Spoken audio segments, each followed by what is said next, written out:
I love the early mornings at work. I think I enjoy the serenity of the atmosphere. I water the potted plants by the window and crack open the slightly ajar window to let in some fresh air. Since I started working at this company, this routine hasn't changed. My name is Tom, and I'm 30 years old. I work in sales for a major general trading company. My sales performance is consistently the lowest month after month. My superiors and colleagues don't think highly of me, believing I lack motivation. In reality, I'm not interested in work or climbing the corporate ladder. When I accompany colleagues on sales calls, I'm more of a hindrance, so my main task has become taking care of the little errands for my colleagues who are out doing sales. Work moderately, and live quietly without drawing attention are my mottos. However, someone came this year in the transfers who seemed determined to shake up my quiet life. "You are early again today, Tommy," with that cheerful greeting, her slender arms wrap around my neck. I felt the warmth of her body against my back. "Good morning, Jessica. You're energetic early in the morning." I unwrapped her arms from around my neck without making it seem too harsh. Her name is Jessica. She's our supervisor who transferred here this spring. Having spent time abroad, she speaks 3 languages fluently and is 4 years older than me, a true talent. She's always cheerful, and her straightforward personality makes her popular among both men and women. She's also perfect as a superior, and those who initially complained about having a female boss surrendered within a week of her appointment. Or, "Why so cold? There's no one else here." Jessica pouted after I pushed her arms away. For some reason, she's taken a liking to me. I'm just a regular office worker who doesn't excel at his job. She, on the other hand, is a go-getter and a real career woman. I have no idea why she's so fixated on someone like me. "It's not about that, Jessica. You're a bit too touchy-feely for my liking." I've recently become more assertive in voicing this. In the beginning, I was just bewildered and didn't know how to react. At first, you'd blush and it was so cute, but lately, you've gotten a bit cheeky. Jessica took a seat next to my desk, leaning back in the chair to its fullest extent. I could hear the sound of her spine cracking. She probably worked late into the night yesterday. She's usually the first one to come in after me. And she's probably the last one to leave in our department. "You know I have to spell things out for you, right?" I said with a sigh. "Speaking your mind is fine, but treating me unfairly, that's not cool," she retorted, puffing out her cheeks, and she gave a little kick to the chair I was sitting in. Her gesture reminded me of a sulking child. It's a side of her completely different from her professional demeanor. Honestly, I can't wrap my head around why such a talented and beautiful woman, 4 years my senior, is so aggressively pursuing me. The entire department has come to recognize and accept this dynamic between Jessica and me. I find this situation deeply concerning. I constantly worry that being around a guy like me, who lacks motivation, might tarnish her reputation. Yesterday, I even found myself making a wish at the local chapel, hoping to get back my peaceful days. Anyway, no excessive PDA. I told her in as cold a voice as I could muster, and a disgruntled "all right" came in response. Truth be told, it's not unpleasant having a beauty like her make advances. However, the drawbacks are significant. I get jealous comments from male colleagues, and recently, from a junior Emily. Time and time again, I stress that I just want to lead a peaceful, inconspicuous life. While sneaking a glance at the back of Jessica, who was stylishly dressed in a slim-fitting pantsuit, I sighed again. Watching her, always so cheerful after having spent time abroad as a child, reminds me of a past I'd rather forget. I think only the HR folks at work know this, but I'm actually a returnee from overseas. I spent my childhood constantly moving from one foreign country to another because of my dad's job. I didn't come back to the US until I was 15. Being right smack in the middle of my teenage years probably didn't help. Having lived in multiple countries, I was a social butterfly. I thought, I'll fit right into an American high school in no time. But reality wasn't so straightforward. I made friends quickly, and at first, I think my life in the US was smooth sailing. The one person who brought my high school life crashing down was a single girl. Hell began when I was in 11th grade, and she ended up in my class. For whatever reason, she had it out for me. Stuff like, he's flaunting that he lived abroad, or he's too cocky and flashy, or he just doesn't get it. Being the queen bee at the top of the school hierarchy, she probably thought she could get her way with everything.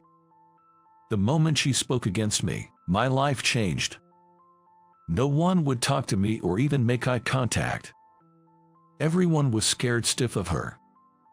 Then, I realized, if I tried to talk to my close friends, they'd get a hard time too. From that moment, I became invisible.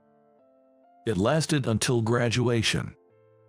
I declared to my dad that I would never attend a college in the US around that time. True to my word, I left for the UK right after high school graduation. Later on, I got into University of Oxford. I only came back to the US because my mom wanted me to. My mom, who was in poor health, I think was feeling a bit vulnerable. I wasn't mature enough to refuse such a request from her. Remembering my high school days, I made a promise to myself on the day I started my job to always stay under the radar. A presence that disrupts my peaceful days. What should I do about Jessica? A thorn in my side. Then, one day, an even bigger problem stood before me. It was a scorcher of a day, and my colleagues, who had been outside on assignments, were shutting down cold water as soon as they returned to the office. I was in charge of odd jogs, so I prepared drinks for them, chilled wet towels, and did everything I could to support. I always made sure never to take center stage in my duties. Tom, a customer specifically asked for you. My junior, Emily, approached me with a puzzled look on her face. It made sense. Nobody had ever specifically asked to speak to me for a business discussion before. Emily seemed a bit worried as she whispered to me in a voice others couldn't hear, "Are you okay?" "I'm not sure, but I'll meet with them anyway." Trying to reassure her, I lightly pat little Emily's shoulder. Yet she seemed to remain concerned and followed behind me. It looked like she intended to join me. I felt like a failure of a senior to have my junior this worried about me. Taking a deep breath, I said, "Excuse me," before knocking. A young woman's voice from the reception room responded, "Please come in." At that moment, cold sweat ran down my back, and I felt a slight dizziness. I instinctively wanted to run away. Not understanding why, the moment I bravely opened the door, I was frozen on the spot. "How many years has it been? You didn't even attend graduation. I was worried if you were even alive." Bright red lips uttered those words. Despite her flashy makeup, it suited her queenly demeanor perfectly. Lucy, why? Lounging on the reception room's sofa was the very person who had brought about my downfall, Lucy. She was the last person I ever wanted to see. I probably looked quite shaken. From behind, Emily asked again, "Are you okay?" I responded with, "I'm fine," and took a seat across from Lucy, saying, "Excuse me. When I saw you in the hallway earlier, I didn't think it was really you. I mean, who could have imagined back then that you'd be working for such a prestigious company?" Her condescending and arrogant tone unchanged from our school days. She looked at me with a mocking upward glance and smirked. She seemed like a predator that had just spotted its prey, making my heart feel like it was going to jump out of my chest. Though I felt the need to say something, my mouth was dry and no words would come out. Lucy enjoyed my distress, grinning broadly. I tried to remind myself, I'm not that high school kid anymore. "Excuse me," Did my subordinate do something rude? I hadn't even noticed when Jessica entered the room, so hearing her voice nearly made me jump out of my skin. "Who are you?" Lucy asked with a frown, glaring at the sudden appearance. It seemed like she was annoyed, thinking her fun had been interrupted. "I'm Jessica, Tom's supervisor. Tom rarely handles business meetings, so I hope he wasn't rude to you." Her face was smiling politely, but her eyes weren't. It felt like sparks were flying between Lucy and Jessica. After a tense moment, it was Lucy who broke first. "Fine, I'll let it slide this time. Our companies have had a long-standing relationship since my father's time. Let's keep it that way," Lucy said, standing up and exiting the reception room with the click-clack of her heels. Quickly, Emily went to see Lucy out. The sound of the door slamming shut was the cue that allowed me to finally relax. Considering my unusual reaction, there would likely be questions from Jessica. The sinking feeling of having to explain my past to her weighed me down. Apparently, she's undergoing CEO training. She may come around again, but you don't have to deal with her, Tom. Let's have Emily grow into the role instead," Jessica said with a reassuring pat on my shoulder. Feeling the warmth of her hand, I was on the verge of tears. In the end, Jessica never asked me the reason I was upset that day, and we finished our day's work. I felt like the rug had been pulled out from under me. At the meeting the next day, it was decided that Emily would handle Lucy's account. I was designated as her assistant. I briefly explained to Emily that Lucy and I were high school classmates. From the previous day's events, Emily seemed to have picked up on my reluctance to deal with Lucy. I'm truly grateful for Emily's hard work. She tried her best to cater to Lucy's needs so I wouldn't have to face her. If there was any mistake, as her senior, I'd have to represent the company in front of Lucy. Emily carefully continued the dealings with Lucy's firm.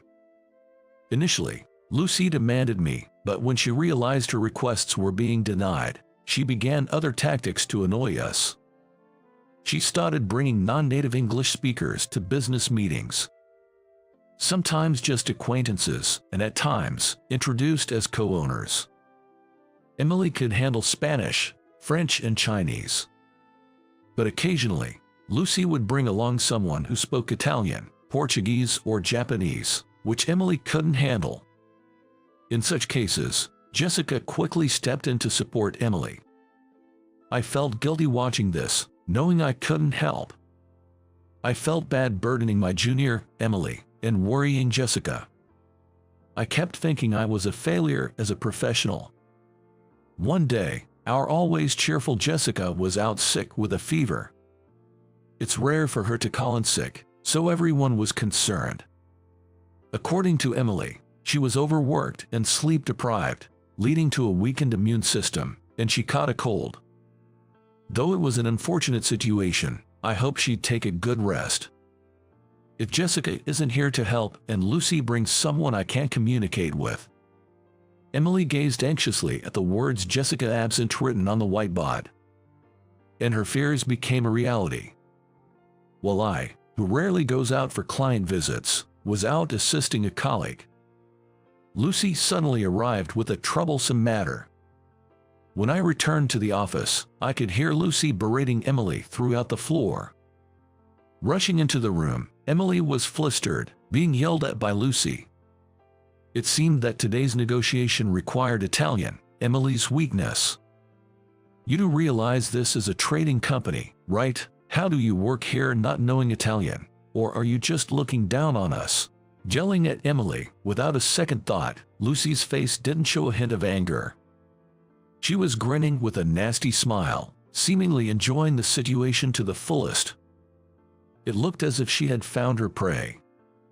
Your usual helpful supervisor isn't here today. I heard she's feeling under the weather. Can't even take care of her own health. That's so third-rate. Beside the sarcastic Lucy, a young Italian who didn't seem to understand what was going on, was nervously watching Emily and Lucy. He was probably dragged here against his will by Lucy. Well, speak up.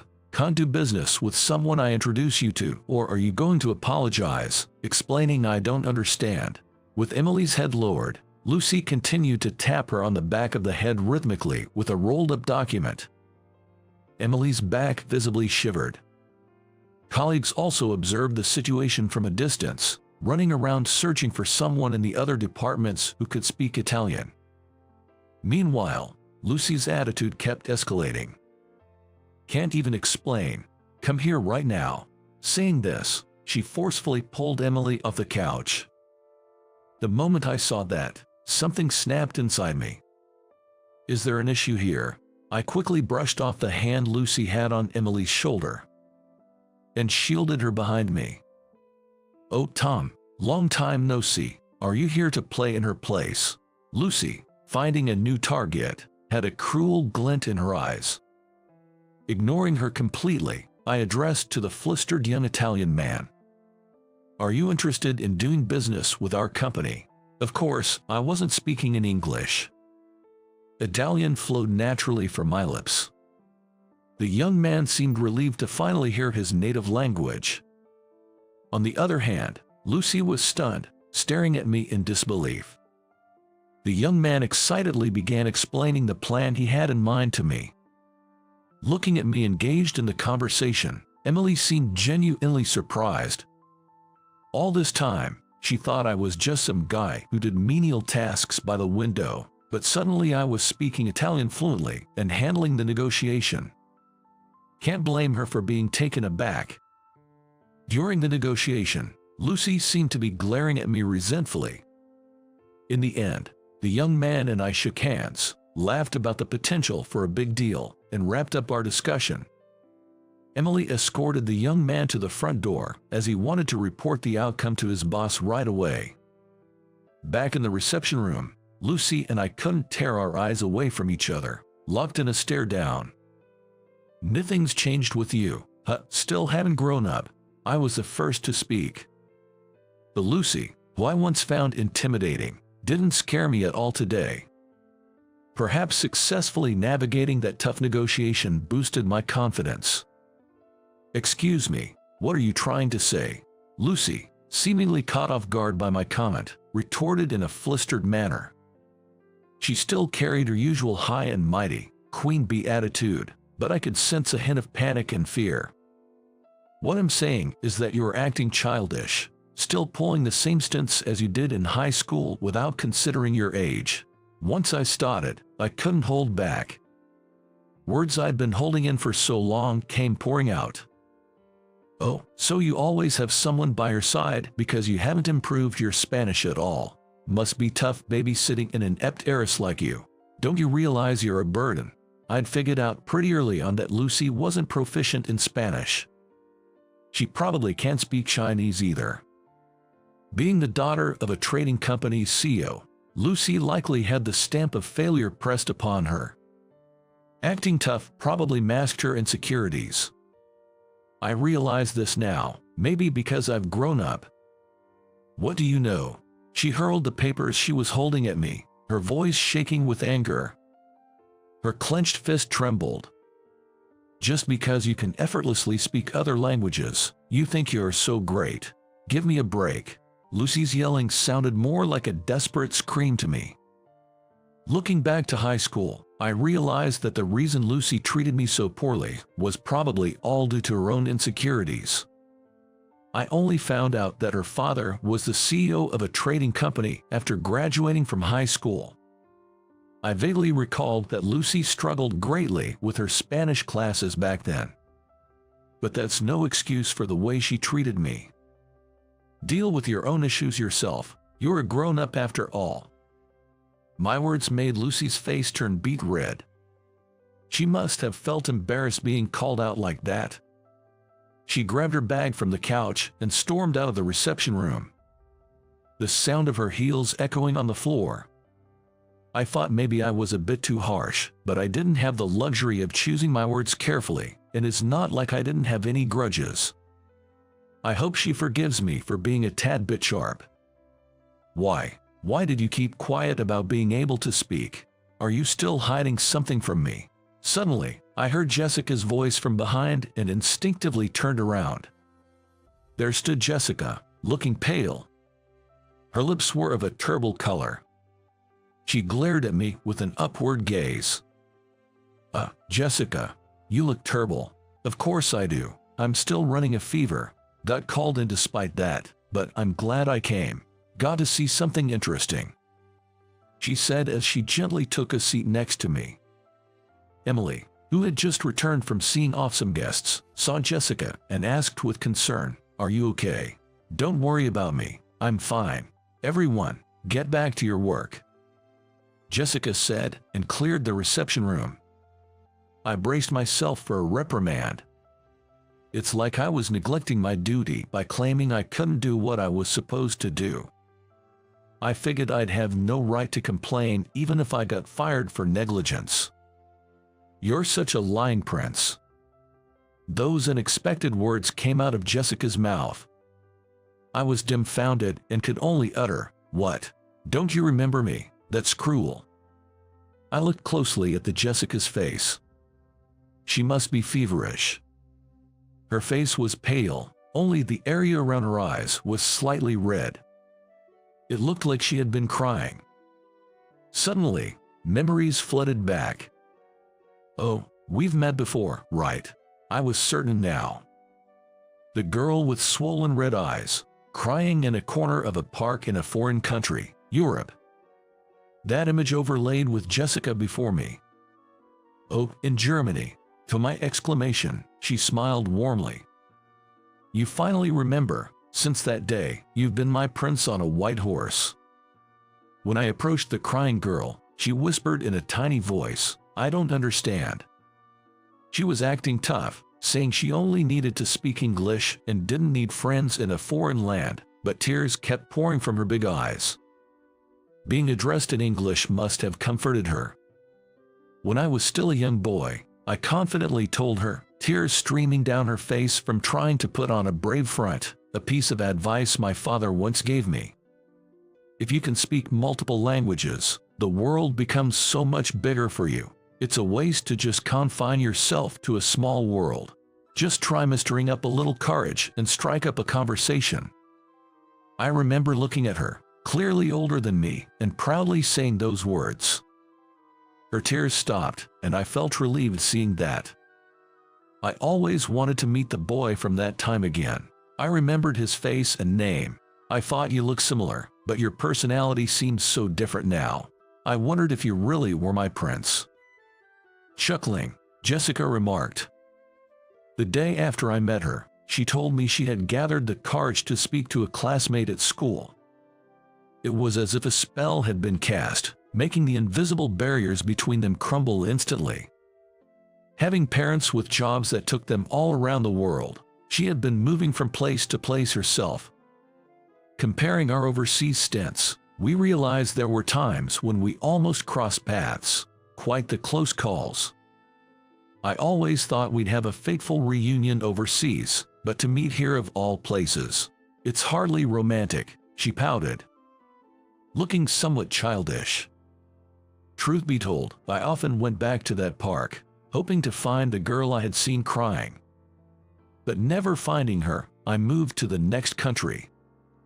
After returning to the States, I was so caught up with my own life that I never thought of her. It's quite a curious connection we have. I wish I could have come up with something more eloquent, but that was all I could muster. Don't you think it's more like fate than just a curious connection? You get what I mean, right? Considering her perspective, she might be right. I always believed, with no real basis, that I could pull fate towards me. Impressive, right? She boasted, wrapping an arm around my shoulder. Leaning in close to my face, she gave a wide grin.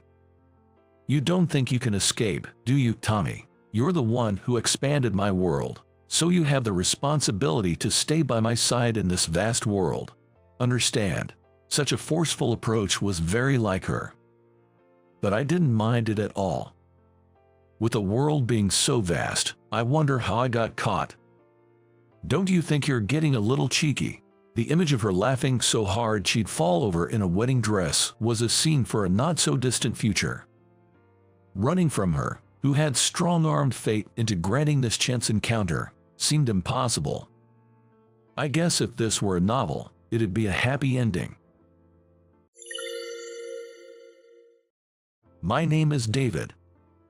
I'm just an average office worker. I'm not really into standing out, so I'm pretty quiet at the office. I just get through the work given to me, and if I finish without mistakes, I consider it a job well done. While my colleagues are hustling to climb the corporate ladder, I'm not really interested in promotions. I just hope for a peaceful day, every day. Luckily, I ended up working for a top-tier company. I rarely have to work overtime, and I think my salary is pretty decent compared to others at my age. My days are pretty much the same. I just go to work and come home every day. Cook up a simple meal, enjoy my dinner while watching TV, and then head to bed. But maybe this monotonous life is what happiness is all about. That's what I've been thinking. I don't have a family anymore. Both my parents have passed away. I still remember that time. I was in second grade. That day, both my parents had the day off, and they went out in their car, saying they had some major shopping to do. They said they'd be back by the time I got home from school, but they weren't back by evening. As night fell, a neighbor lady, Mrs. Wilson, approached me. I had been sitting in front of the house for hours, so she probably got concerned. When I explained the situation, she took me to the nearby police station. I don't know what Mrs. Wilson told them, but I remember the police suddenly getting very busy. They told me that my parents might have been in an accident. I was taken to the hospital by the police. However, upon arrival, I was told the devastating news that both my parents had died. The only thing I remember from the hospital was seeing the bodies of my mom and dad. I can't recall what happened after, like the funeral or what happened to our house. Maybe the mental shock was too big, as I seemed to have lost some of my memories. Next thing I knew, I was in an orphanage. I had no grandparents or relatives, so I had nowhere else to go. There were other kids in the facility, but I didn't really interact with them. I just followed the rules set by the staff and kept to myself. I stayed at the orphanage until I turned 18 and moved out after graduating high school. Maybe I should go to college was my main thought. With that in mind, I went on to college. Thanks to the savings and insurance money left by my parents, I could attend college without financial worries. Go to school, work a part-time job, come home and sleep. I became less talkative after my parents' death, and that hasn't changed even now as an adult. I guess I've always avoided interacting with people. Being bad at expressing my emotions probably didn't help. I've never really had close friends, let alone a significant other, mostly just acquaintances. I had always thought I'd probably end up being single, and I was okay with being alone. Even though I was just living an ordinary life, something unexpected happened one day. I'll never forget it. It was when I turned 30. On that day, I was working as usual. Things were going smoothly, and I was having a rather laid-back day. I decided to get some office supplies from the supply cabinet. To my surprise, we were running low on a lot of items. Normally, the newer employees would restock the supplies, but I thought, since I had some time, why not do it myself? So I said, I've got some free time, I'll go get the supplies, and headed to the supply room. As I switched on the light and entered the room, I began to load up a cart with supplies for my list. Then, a woman from another department walked in. Our eyes met, and we gave each other a courteous nod. Wow, a pretty girl just walked in. That's what crossed my mind instantly. It wasn't a crush or anything, but I found myself wondering, is she from the next department? I don't recall such a pretty girl working here. Taking a closer look, she had these cute beauty marks under her eyes, which made her already cool-looking eyes appear even more attractive. No, don't keep staring. It'd be so embarrassing if she caught me. I realized I'd been unintentionally staring and felt a rush of embarrassment. Taking a brief, deep breath, I composed myself and went back to collecting the supplies. But then, it happened. Suddenly, there was a deep rumbling sound, followed by a strong side-to-side shake. It was an earthquake. The shaking grew more intense. Being in the supply room, there was a high risk of things falling down. The spot where she and I were located was at the back of the supply room. The exit was too far, and with the intense shaking, it felt too risky to make a dash for it. Cover your head. Use a basket or turn a box upside down and protect yourself, I shouted instinctively. The tremor felt like it lasted forever, but thanks to the fixed shelves in the supply room, a major disaster was avoided. Supplies were scattered all over the place, but neither of us got hurt. "Are you okay?" I rushed over and asked her. She seemed fine, replying, "Yay, that was quite a shock. It lasted quite a while, didn't it?" She slowly got up and added, "It's quite a mess here, but maybe we should head outside first and check on others." Concerned about potential aftershocks and with the supply room door still closed, I started heading towards the door. "Oops, sorry." She bumped into my back. "Something wrong, though." Looking at the storage room door, I was taken aback and stood there. She leaned over from behind me and was equally stunned. To our disbelief, cardboard boxes that had been piled near the door had collapsed, blocking our exit and the path to the door. To make matters worse, it seemed a box had opened, scattering promotional items all over the place. "We can't get out this way. Should we clean this up?" She agreed with a sigh. I started moving the heavier boxes, asking her to pick up the lighter promotional items.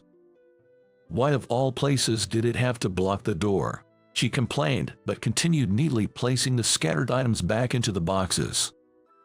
"Just hang on a bit longer. We'll clear a path to the door soon." I rolled up my sleeves, ready for some heavy lifting. "All right, once we move this, we can get the door open." At last, we cleared a path to the door. Thinking we could finally leave, I twisted the doorknob and pushed. Thud. "Huh?" A dull noise echoed, and despite several attempts, the door would only open a few inches. "This isn't good," I murmured to myself. Peeking through the small gap in the door, I saw a cart loaded with supplies blocking it from the other side. Other boxes had fallen over in the corridor, making it even harder to access. The cardboard boxes and cart had gotten jammed in such a way that the door wouldn't open. I tried jostling the door multiple times, but it wouldn't budge. "We're stuck," I sighed, feeling a wave of despair. But on the bright side, other co-workers are still around. Someone will eventually come, so I decided to team up with her and start cleaning up the scattered promotional items and supplies. "We really got trapped, huh?" she teased, noticing my involuntary sighs, and said in a cheery voice. "Yeah, I really thought we'd get out," I responded, laughing. However, our conversation was brief. We silently continued our tasks. As I was thinking we were nearly done, an unmistakable growling sound broke the silence. I turned my head towards the sound. She looked embarrassed as she held her stomach. "That was mine. Did you hear that?" Her face turned beech red with embarrassment. "Yes, I heard it loud and clear." I said it honestly, and we both burst out laughing. Although we were strangers, that little moment of laughter lightened the mood. While continuing to tidy up, we chatted a bit and shared our names and departments. Her name was Sarah, 4 years younger than me, and she worked in the department next to mine. As we talked, a voice from the other side of the door called out, "Hey, is anyone there?" Peeking through the gap in the door, a voice said, "Hold on, we'll clear the way." A few folks moved carts and other obstacles, enabling our safe exit. Luckily, the earthquake's damage was minimal, just some items had fallen from shelves and desks. By the next day, we were back to normal. From then on, my days were filled with routine work. Yet, I would often bump into Sarah, whom I'd met in the storage room, in the hallway, lobby, or the staff cafeteria. I hadn't realized it before, but we had crossed paths frequently within the company. We began greeting each other whenever we met. One day during lunch, while I was eating in the cafeteria, Sarah approached, asking, "Mind if I join you?" We took that opportunity to express our gratitude for that day we spent trapped together. It seemed we never found the right moment to stop and talk about it before. Sarah also wanted to thank me, saying, "I'm so glad you were there with me that day. I'm not sure if I could have gotten out if I was alone in the storage room. You really saved me." From then on, I often chatted with Sarah. Due to our lunch breaks frequently overlapping, we'd often eat together or have coffee afterwards. Though I was always a bit shy and struggled to converse, Sarah was always proactive in starting conversations, so there was never a lull. Eventually, we began to occasionally dine out in the evenings. It felt strange for a socially awkward guy like me to be out and about, engaging in so much conversation. Somehow, I just clicked with Sarah. After one of our meals, Sarah opened up about her feelings for me. It was the first time that someone confessed to me like that. I was taken aback, but that's when I realized my own feelings. Soon, Sarah and I started dating. Things moved swiftly, and before we knew it, we were discussing marriage. After a successful proposal, I visited Sarah's parents. On the day of the visit, Sarah's parents, who also lived with her older brother and his wife, warmly welcomed us. While I had planned for a brief visit, they insisted on having dinner together, making me feel right at home. Being a man of few words, I barely answered the family's questions. They even inquired about my family. I answered all their questions honestly. However, a few days after the visit, I received a message from Sarah. Apparently, Sarah's sister-in-law, Lisa, wanted to have a word with me. I wondered if they might be against our marriage, but that wasn't the case. I was told we'd discuss the matter in person, so a meeting was arranged between Sarah, Lisa, and me. On the appointed day, we met at a quiet cafe. Let me get straight to the point. Lisa began, then started asking detailed questions about my mother.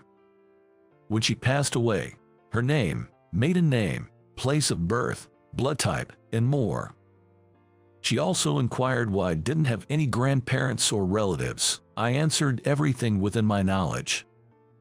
After a pause, she said, "Look at these photos. Does this woman look like your mother?"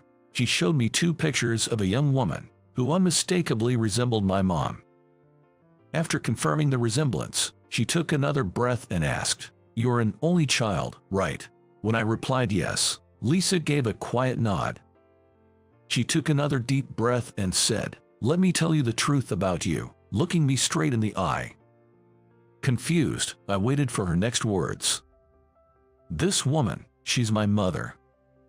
Lisa's lips trembled as she spoke. I was in disbelief, asking her to repeat herself over and over. But she was unequivocal. "She's my mother." What does that mean? I tried to organize my thoughts as I listened to Lisa's story.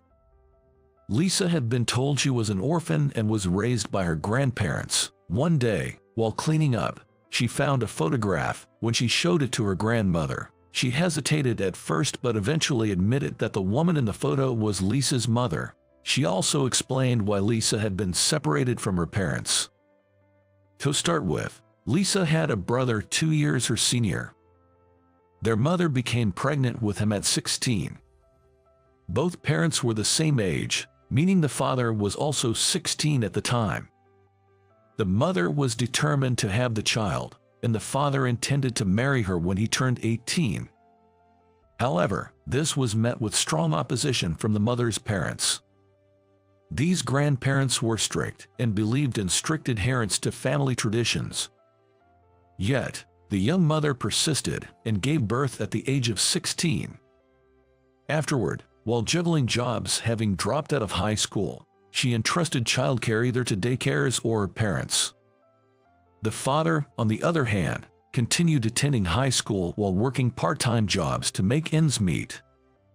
Both were genuinely committed to raising their child. Despite the continuing objections from the grandparents, the young couple had decided they would marry once they turned 18. Then, Lisa was conceived. The news infuriated the grandparents, but the baby was eventually born. This birth took place when both parents were 18, and they intended to register their marriage that very year.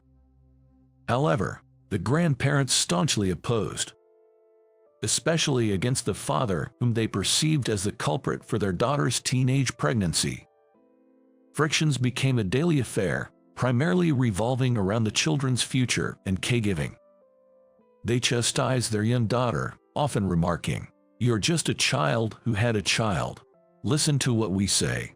Still, the determined mother, aiming to keep her family intact, was met with a stern "Leave the kids and get out. You're disowned." Numerous attempts were made to reconcile, and she tried taking her children with her, but the grandparents stood firm. Ultimately, she was estranged without any contact with her children. I was shocked to learn about the tumultuous past of my parents. And the fact that I had a sibling was a revelation to me. Incidentally, the grandfather has since passed away, and the grandmother, though still alive, is now in a nursing home. Lisa, without mentioning anything about me, had inquired again about her mother. Moreover, given that our grandmother's surname was quite unique, she was certain that they were blood-related. The week after hearing this story, I, along with Sarah and Lisa, visited our mother's childhood home. Presently, my elder brother's family is living in our grandmother's house, and it was the first time I was introduced to him. Following that, Lisa and I went to the nursing home where our grandmother resided. Although hesitant to meet her at first, we decided to have a conversation. Initially, our grandmother couldn't believe my existence and was taken aback, but noticing the resemblance I bore to my mother, she mentioned how much I looked like her. Our grandmother was unaware that my mother had married my father, and she certainly had no knowledge of the tragic car accident that took my mother's life. Hearing this, tears streamed down our grandmother's face. She deeply regretted disowning her daughter due to parental pride and expressed her desire to apologize if given a chance to meet her daughter again. The town where my mother and Lisa grew up was quite a distance from my current residence, yet, little did I know, my sister lived so close by. That year was not just significant for meeting Sarah, but also for discovering and connecting with blood relatives like my siblings and grandmother. Fast forward a few years. "Daddy." "No, Dad's playing with me." "Daddy, Daddy." All right, let's all play together, okay?" I was surrounded by my children, unable to move. My kids really love their daddy. Oh, and don't get me started on me. I'm crazy about him too. Sarah teased as she too hugged me. "Come on, Sarah, not you too." Everyone giggles and clings to me. Now 38, I'm living a lively life with my 3 beloved sons and my cherished wife, Sarah. And we're soon expecting our 4th child. Since then, I've been in touch with my sister living nearby, and her 3 sons and my children play together as if they were siblings. Though my elder brother lives far away, we, along with my sister's family, visit him annually during the summer break without fail. Interestingly, my brother and I have similar facial features, and even more intriguing is how much my brother's children resemble younger me. When we look closely, all the children share striking similarities. We all look as if we were born from the same parents. We often jest. The bond of blood is indeed mysterious. Despite never having lived together with my siblings, our interactions felt natural from the start. Given how I was never adept at social interactions, me being able to interact well with my siblings surprises me. Having once believed I would live a life of solitude, never did I imagine that in just a few years, I would be surrounded by the warmth of a family. Life truly is unpredictable. I aim to cherish this unexpected happiness.